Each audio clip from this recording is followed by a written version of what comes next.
name is Grace, and I am the scheduling coordinator for the NJ4S Union Hub.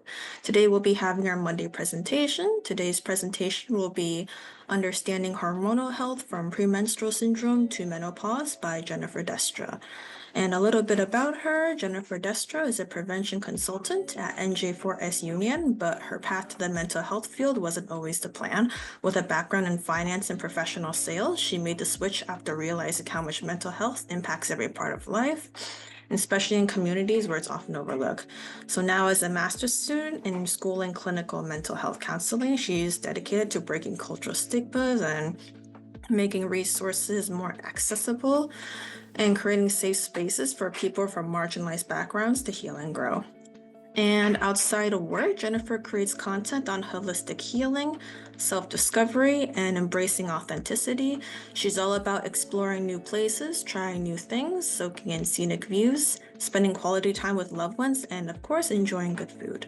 So without further ado, I'll hand it over to Jennifer for her presentation. Thank you, Grace. Let me go ahead and share my screen. Today we're talking about hormones. So we're going to be going over from PMS all the way to menopause and all the in between.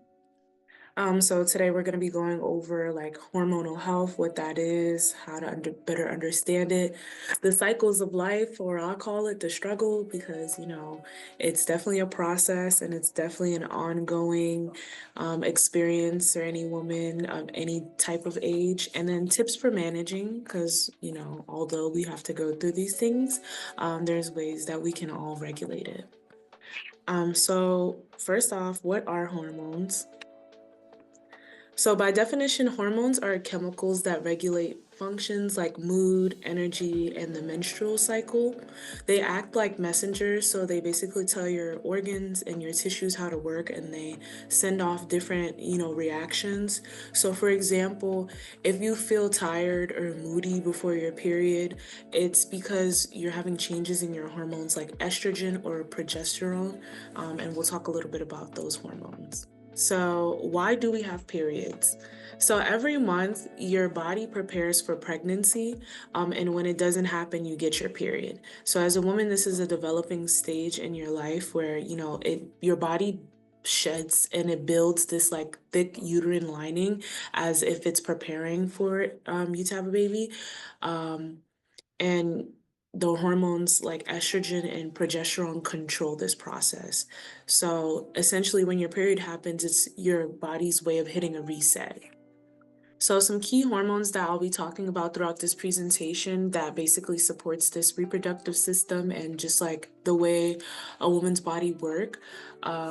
First one is estrogen. This is like the key one. So this supports the growth of the lining. It controls your energy and controls your bone health and your skin elasticity. So basically, this is the one that keeps your body moving. It keeps you growing, and it like supports and sustains all the things that you need to be able to maintain your reproductive health. Progesterone, this is another hormone. It calms the body. It thickens the lining. So this one basically it works hand in hand with the estrogen, but it's more so when you get towards your period. And it stabilizes your mood and help with sleep, because as your body is like doing this every month, it takes a toll on your body. So the progesterone works hand in hand with the estrogen to kind of like, assist with that. Testosterone, both men and women have this one, but it affects your muscle strength, energy, and libido, which is your sex drive. So depending on the things that you do or the things that you eat, you may have like a high or low libido, and things may release these type of hormones. FSH and LH, this regulates the egg release from the ovaries. So that's what happens when you're ovulating. An egg is released and tries to connect with the sperm in order to, basically prepare you for pregnancy. And then cortisol, this is the stress hormone. It manages stress and metabolism.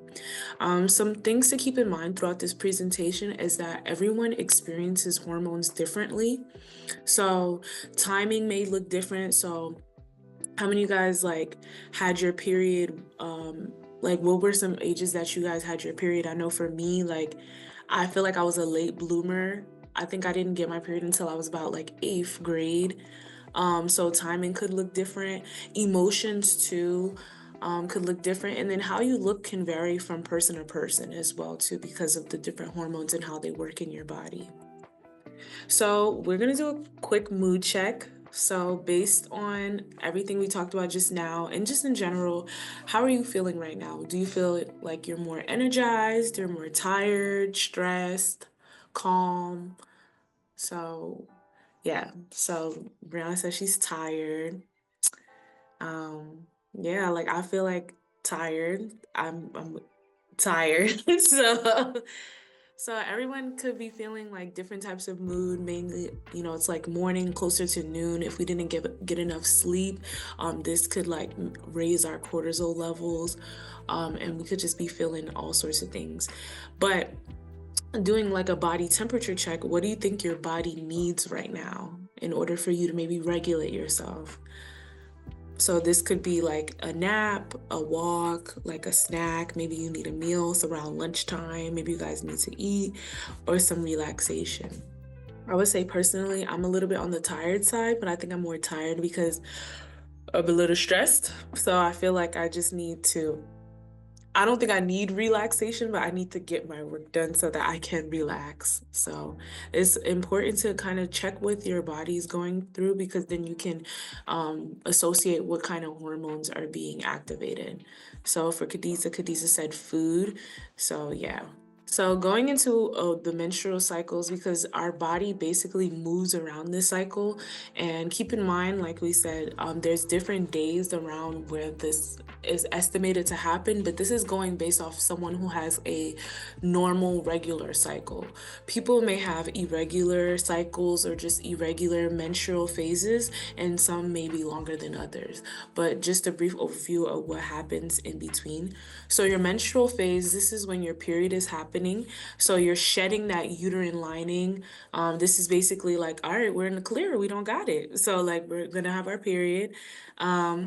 And it's gonna shed that lining. You might experience maybe some clots, and this is just the lining passing through. You might feel tired, crampy, like emotional or bloated during this phase, because like your body is like working itself to exhaust this thing that it was building up this entire time.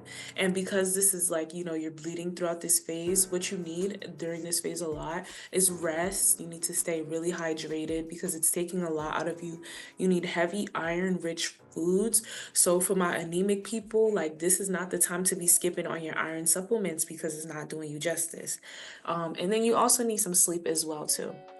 Your follicular phase, this is when your body is preparing for ovulation. So this is after the period. And your estrogen rises. So it's basically getting you back, like trying to get your energy back up, trying to get you more focused. So during this phase, you might feel more energetic, clear-headed. You might feel more social because now you're like getting back to yourself again. So they always say this is the phase where like if you wanted to start a plan, this is the time to do it because you have the energy to do it. And during this time, like you need to like, replace a lot of those things that you lost out during your period. So you want to get more protein, you want to take some energy boosting foods and moderate exercise because you want to keep that momentum going as your body is supporting that. Then ovulation, this happens around day 14, basically halfway through the different phases. And what happens is an egg is released from the ovary to try to fertilize. So this is the time where if you was like trying or, you know, if you were trying in that moment, this is the time where it's time to get active. So like you might feel like you have peak energy during this time. You might be more social. You'll have a higher libido. And you might just feel overall like excited. So what you need during this time is hydration. You need balanced meals, and you need to incorporate more physical or social activities because you have the energy and the activeness to want to pursue different things, but you need to exert that energy in the places that you feel like would best benefit you. So if you're not trying, maybe you need to go to the gym a little bit more during this era. So the luteal phase, this happens between days 15 to 28. Your progesterone rises. So this is your body like preparing for pregnancy. It's giving you that extra support, but like, now your body is like starting to feel like it needs extra support. So you might feel a bit emotional. So this is like similar to the PMSing phase. You might start feeling emotional. You might start feeling moody, tired, or stressed. Because a lot of things is happening, and like you in this moment you might need some comfort food. So this is the time where you all of a sudden you're starting to crave cake or cookies or whatever makes you feel good, rest, stress relief activities like yoga, because it'll start to feel heavier because now the lining in your uterus is starting to thicken up. So PMSing and stressing, and I called it in stressing because that's what it feels like. Okay, so PMS, this is premenstrual syndrome. So this occurs in the luteal phase. So this is days 15 to 28. For some people it'll be longer. Like I have irregular periods, so I really don't know when I start PMSing, but I just know that when I start feeling like irritable or crampy or having crazy cravings, I know my periods come in some way somehow. So this can include symptoms like cramps, bloating, mood swings, and irritability. And this is caused by the hormonal changes. So particularly the drop in the progesterone after your ovulation, it's causing you to have all these type of feelings. So for example, you may feel more emotional or exhausted leading up to your period due to hormonal fluctuations. So I know I kind of said it, but like, the question to ask yourself during this phase is, how do you know you're PMSing? Like, what do your symptoms look like? Like for me, since every now and then I do track my cycle, but I know that I'm PMSing when I feel like really tired. I start getting back pains. I start feeling like just exhausted. So it could be different for everybody. Moving on to the latter half, because what gotta start gotta finish at some point. So menopause happens when the woman's ovaries stop producing eggs. So a woman is born with the amount of eggs that they have to try to reproduce when they, if in that phase comes. But over time, like everything that starts, it slows down. After a while, your hormone levels like estrogen and progesterone, they drop significantly, which signifies entering menstrual cycles, which means you won't be able to reproduce anymore. This usually happens in like the late 50s, but it can fluctuate. Like I said, everybody's experiences could be different. Personally, like I know someone who had their uterus removed when they were in their mid 30s, so they went through menopause earlier. So but when you do go through that, it ends your menstrual cycle. So perimenopause happens before menopause, and your hormones start to fluctuate, and this could cause symptoms like having hot flashes, mood swings, and irregular periods. And this usually starts in your 40s. But the symptoms could look different for everybody, and it could happen at any time because your body is trying to adjust to something that was normalized or something that was happening for years. And it's trying to adapt to that. But menopause occurs after 12 months. So once you go 12 months without a period, your estrogen and progesterone levels drop, and this causes the symptoms, and then you won't have a period anymore.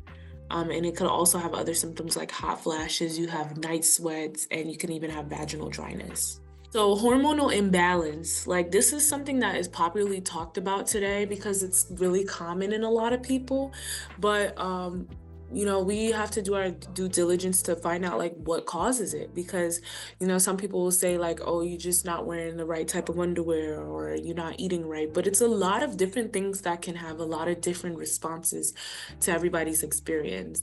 So some few causes of hormonal imbalance, it could be like genetics. So if you come from a family that like has irregular periods, or a family history that maybe like be diabetic, or any type of things in your or family history can maybe cause you to have hormonal imbalances.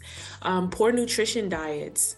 So this could be another one. So this could be you're lacking vital nutrients that you need to support your reproductive system, like magnesium, zinc, B vitamins, omega-3, like finding what you're missing in your body. So I always say, like, go get your blood work done. Me, I'm about to turn 26, so I made sure that, like, before I got booted off my mom's insurance, that I was gonna go to the doctors and find out what I'm missing in my blood work, because you need to know what your body needs and what your body is lacking, because sometimes you'll just sit there and you'll be tired and you don't realize that it's because you're low and you don't have no you have you're low in magnesium or you're low in vitamin B. And then also sugar and the women's reproductive health system is they go hand in hand in a bad way. So having too much carbs, having high sugar can disrupt your hormonal system as well too. Also environmental toxins. So BPA, this is biophenol A. This is like a thing that's commonly found in like plastic or containers or the lining inside of canned goods. These things contain like chemicals that mimic estrogen. So like it makes your body produce extra estrogen and it's harmful for your body. So, being mindful and maybe switching to like glass containers or glass bottles or not consuming so much plastic. That's why like over on the western side, like hormonal imbalances are really common just because we're like drinking from plastic water bottles or etc. Stress is another one too. We mentioned earlier how cortisol is the stress hormone. And when it's out of balance is because all these things is like fluctuating those levels. And then sleep and lifestyle. So finding a balance between everything. Like too much of a good thing can also be a bad thing. So too much sleep can cause your levels to be imbalanced, but also like, finding a balance between rest and being active and finding out what works for you. So, have you noticed any factors that may be changing your mood or energy? Personally, I feel like I spend a lot of time on my phone, and I noticed that like it messes with my time management and my sleep schedule. And so sometimes that makes me more tired, sometimes that makes me not like, follow through on my diet. So, being mindful of certain factors externally as well as things that you may be doing that could affect you to have hormonal imbalance. So, like I said a lot, and it looks like, oh my gosh, like it's really just hard just being just a girl, but like there are ways to manage it, and we're going to talk about them. So some interventions, so common medical things that people are and medical professionals are doing now to kind of like regulate these things is, providing birth control. Back then, birth control literally used to just only be when you weren't trying to get pregnant, but now they use it to like regulate hormones and stuff. But I always say use it at your discretion, because what may work for some may not work for everybody. And there's many different types of devices as well too. There's also hormone replacement therapy. So this is typically used in the menopause phase. So basically, like as your body is dropping all those levels and it's adjusting, they can inject you or provide you with certain hormones to like replace what you're losing to further alleviate the symptoms. But there's some risk to that as well. So even with all these things that I'm saying, make sure you do your research as well too. Going like taking supplements. So like I said, whatever you're missing, you should supplement yourself. So maybe upping your vitamin D, magnesium. A lot of people, when they have hormonal imbalance, they also have brain fog. And what we're realizing is that maybe we don't have enough magnesium in our body or omega-3. So, when you find what you're missing in your body, try to find supplements, try to find foods that have those things to replace those things. But also it really starts with you knowing what you don't have, because sometimes we supplement more of what we already have. And then finally, see a gynecologist, see a specialist. Like, your body better than anybody. So like, following up with your gynecologist regularly or seeing your specialist every now and then because my family history has like, fibroids and stuff, I go see an ultrasound. I get a transvaginal ultrasound every now and then, and it's because like you want to check for those things. You want to make sure that you're catching them early and doing the things that you can regulate. Some things that you could do for self-management is track your cycle. There's so many apps, and I'm gonna show you those in a little bit, to kind of track your cycle so you can see how your body works in different patterns and know what phases you're into. Because like when we talked about the menstrual phase, if you know that maybe your period is not every month, but it's every 38 days or 42 days, then like, okay, I'm in my luteal phase. Maybe I need to, you know, find more comfort foods, get more rest, go for a walk and stuff like that. You can also track your body temperature to find out when you ovulate. My friend put me onto an app where like basically you take your temperature every day and they send you the thermometer, and it like is Bluetooth to the app, and it tells you like when you're ovulating. So someone who's trying, like, this is a good tool to use to see like how you can, track things. Diet and exercise, that I feel like out of everything I say, like nothing will surpass your diet. Like what you eat and what you put into your body. I know I just ate 2 bags of Cheetos. That's probably not helping. But like what you put in your body is definitely going to be key in how your hormones respond to it. And then exercise. Like, yeah, we're on our feet as prevention consultants, but a lot of times we're sitting at the desk. So if you have a desk job, or if you find yourself seated as a student, get moving. Like really move your body, because your body will hold on to things because you are in safety mode. Holistic remedies, I'm a big advocate for this one. Finding different herbs that work for your body, massaging areas, increasing blood circulation everywhere, can help out too. But holistic remedies go hand in hand with that diet. So you could be taking all the herbal teas, but if you eat a lot of processed foods, it's going to cancel out. Making sure that you get the proper amount of sleep, and then managing your stress. When you're stressed, you're not blessed. So like when you need to manage your stress and find out like the things that are causing your hormones to fluctuate as well too, and cut it out. So these are some resources that I was talking about in the last thing. So if you want to take some time to kind of like maybe check them out. I've used a few of these. I've used the Clue app. It's a great app to track your cycle and your symptoms. Flow is another one. I like them as well too. And they also have communities, so you can ask all sorts of questions. And women also ask questions as well too, for support. Ovia is another one. Kindara is a temperature tracking app. And so is Natural Cycles, where you can get the thermometer and the subscription to see when's the best time for like your cycles, your ovulation, and all that stuff. And then using a good old-fashioned journal. Like if you're someone that you don't want to get into all this stuff and you just need to write things down, like write things down. Write what works for you. Write what is not working for you. Write things that you notice in your body, because when you go to the doctor's appointment, they ask, do you have any other questions? You want to make sure you're getting the most out of that appointment, and you're asking all the things that you need to know for your body, so you know what to do for your body. Ultimately, everybody is unique. So like with all that I said, these are just very general information, but every woman's experience from PMS to menopause is different. So like I said, people had different times of like, when their period started, or, different phases through menopause, but also, people's symptoms may be different. People's representations may look different. And that goes on to my next point, which managing hormones, whether you choose contraceptives, what contraceptives you do, what remedies you do, what remedies your culture is used to, your lifestyle choices, how much you exercise, how much you don't exercise. These are all personal. So like I could give you suggestions, but at the end of the day, you have to find out what's best for you. And even when it comes to having your menstrual cycle, there's so many like different options for women.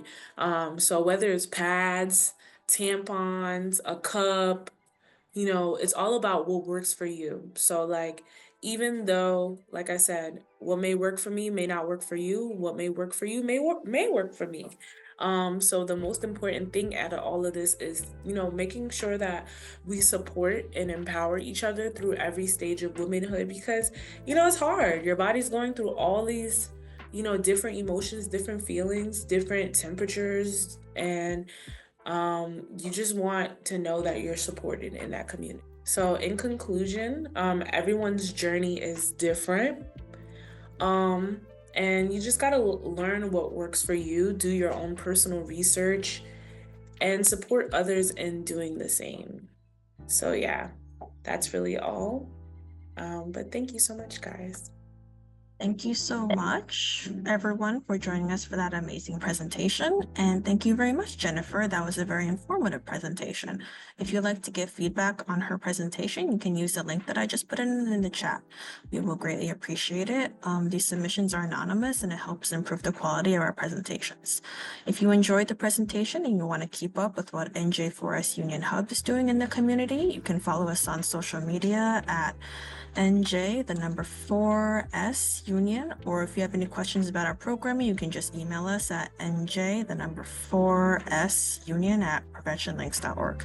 Thank you again for joining us and have a great rest of your day.